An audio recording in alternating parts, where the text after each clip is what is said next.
Beektota hundarraa isinin caalchisee sagalee isaa jiraata isin katabsisee maqaa kabajaa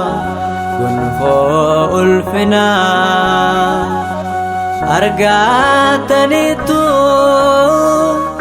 seenaan dabarree dhugaan dhokfamne lafa keessanittu beektota hundarraa isinin caalchisee sagalee isaa jiraata isin katabsisee maqaa kabajaa gonfoo ulfinaa argatanitu seenaan dabarree dhugaan dhokfamne lafa keessanittu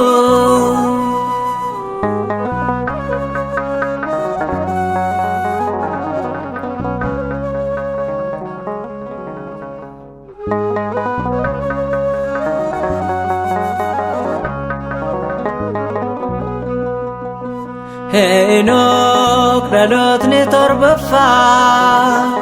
yeroo jalqabaaf kan barreesse kitaaba Hafuurri qulqulluun isaa kakaasee sagalee Waaqayyoo isaaf ibsee beektota hundarraa isinin caalchisee sagalee isaa jiraata isin katabsisee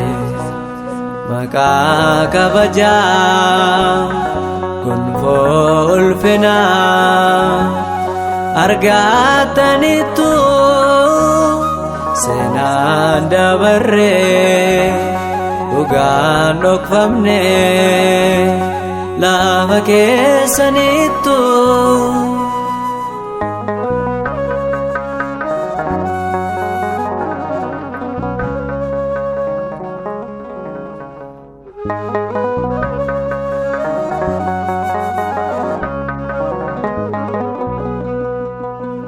seera uumamaatii kaasee hanga mul'ataatti dhiiga hedduutu lola'ee irratti qabsoo guddaadhaan nu biraan geessanii hin irraanfatamu seenaan keessanii beektota hundarraa isinin caalchisee sagalee isaa jiraata isin katabsisee maqaa kabajaa gonfoo ulfinaa argatanitu seenaan dabarree dhugaan dhokfamne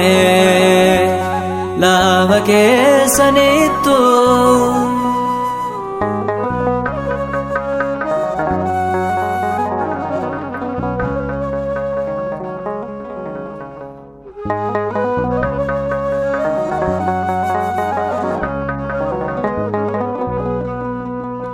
sagalee Waaqayyoon waamamtanii wangeela qulqulluus barsiistanii yakka tokko malee hidhamtanii faaruu keessaniin mana dhaabbattanii beektota hundaarraa isinin caalchisee sagalee isaa jiraata isin katabsisee maqaa kabajaa gonfoo ulfinaa argattaniittu seenaan dabarree dhugaan dhokfamne lafa keessaniittu.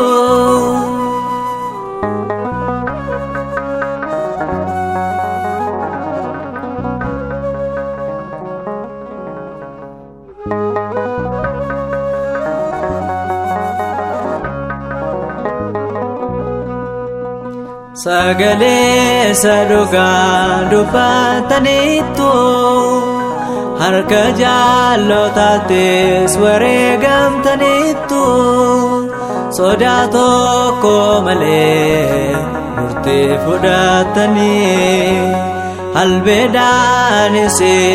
muramtanii beektota hundaarraa isinin caalchisee sagalee isaa jiraata isin katabsisee maqaa kabajaa gonfoo ulfinaa